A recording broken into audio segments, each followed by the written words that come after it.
안녕하세요. 기술로 세상을 알아가는 테크 클래스 테클의 임춘성입니다. 테클에서 오늘 이야기해드릴 주제는 데이터로 극복하는 코로나19입니다. 한번 물어보겠습니다. 여러분은 데이터를 믿으세요? 아니면 사람을 더 믿으세요? 원래부터 데이터는 확실한 것이라는 느낌을 줍니다. 데이터가 있냐 하듯이 데이터 가지고 얘기하자는 것은 마치 법대로 하자는 것처럼 사실적으로 정확하게 일을 처리하자는 거죠. 데이터를 자료나 증거로 뜻을 넓히면 그 의미는 더욱 강력해집니다.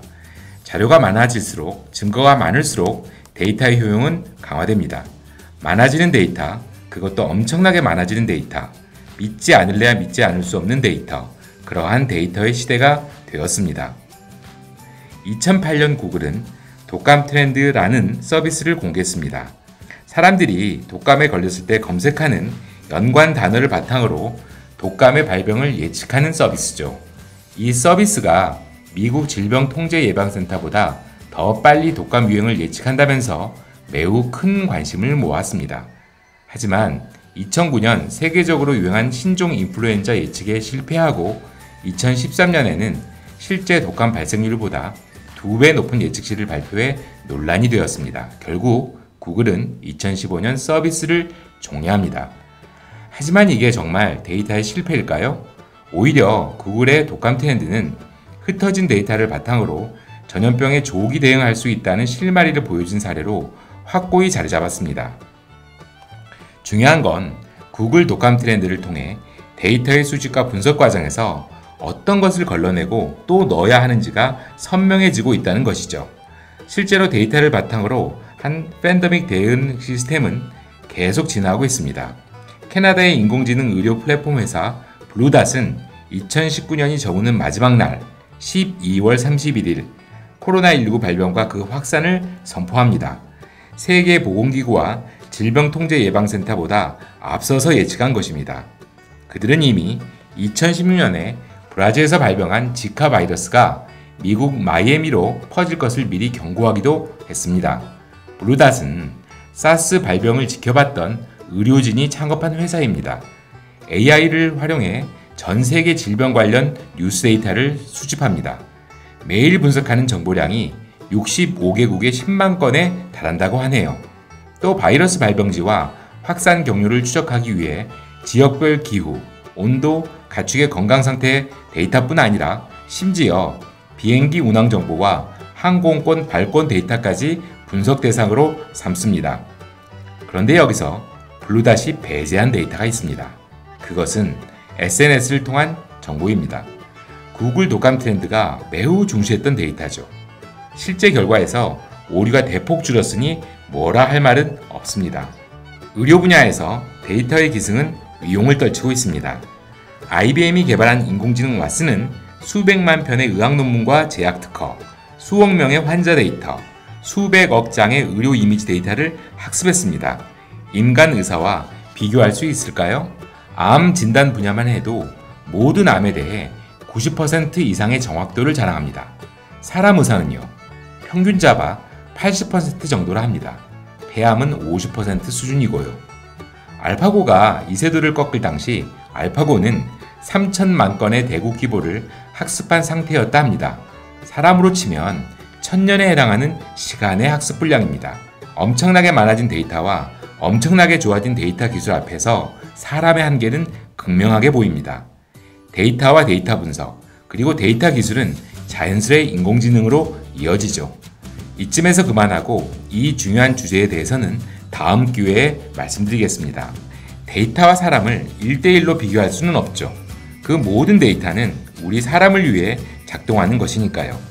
힘든 와중에도 우리 모두가 자랑스럽게 생각하고 있는 것은 코로나19를 극복하는 국민의 성숙한 시민의식과 의료진의 투철한 희생정신입니다. 더불어 해외에서도 인정받는 정부의 노력도 데이터의 활용에 근간을 두고 있습니다.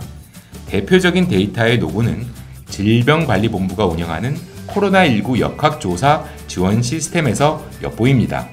이 시스템은 휴대전화 위치 데이터와 신용카드 사용 내역 등 빅데이터를 취합해 코로나19 확진자의 동선을 10분 내에 입체적으로 파악할 수 있게 합니다. 대단하죠? 국토교통부가 준비한 스마트시티 데이터 허브 플랫폼이 바탕이 됐다 하네요. 대규모 도시 데이터 분석 도구인 만큼 비단 질병 문제뿐 아니라 교통, 에너지, 환경 안전 등 도시의 여러 분야에서 앞으로 데이터의 활약을 기대해도 좋겠습니다.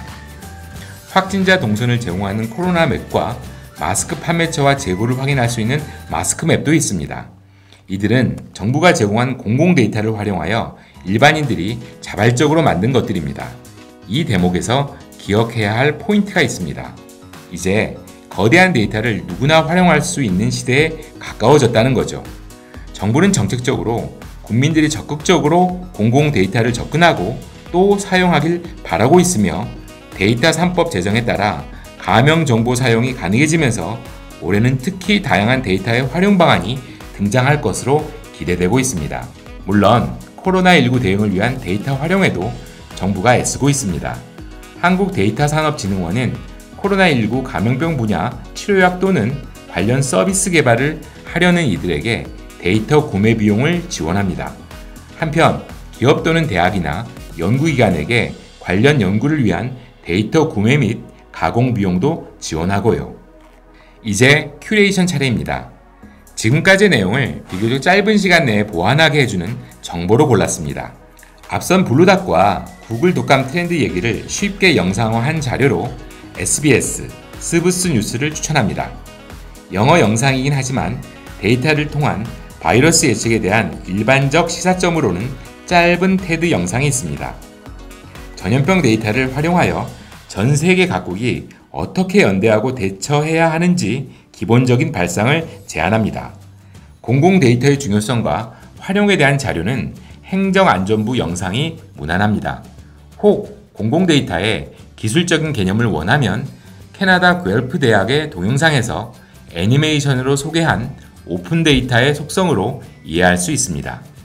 데이터 3법에 대해서는 과학기술정보통신부의 영상이 딱딱한 법 이야기를 알기 쉽게 설명해 준답니다.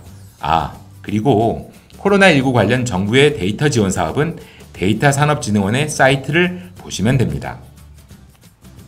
집단지성이라고 하죠. 따져보면 이 말도 사람 자체보다는 다수의 사람들에 의해 집단으로 표출된 데이터를 믿는다는 뜻이겠네요. 죄송합니다. 끝나는 마당에 다시 무거운 얘기를 해서요. 하지만 생각해보세요. 어떠세요? 생각하는 컴퓨터의 대가가 생각하지 않는 사람들이라면요. 믿을 만한 데이터의 대가가 사람들을 믿지 못하는 것이라면 어떻습니까? 생각해볼 일입니다. 감사합니다.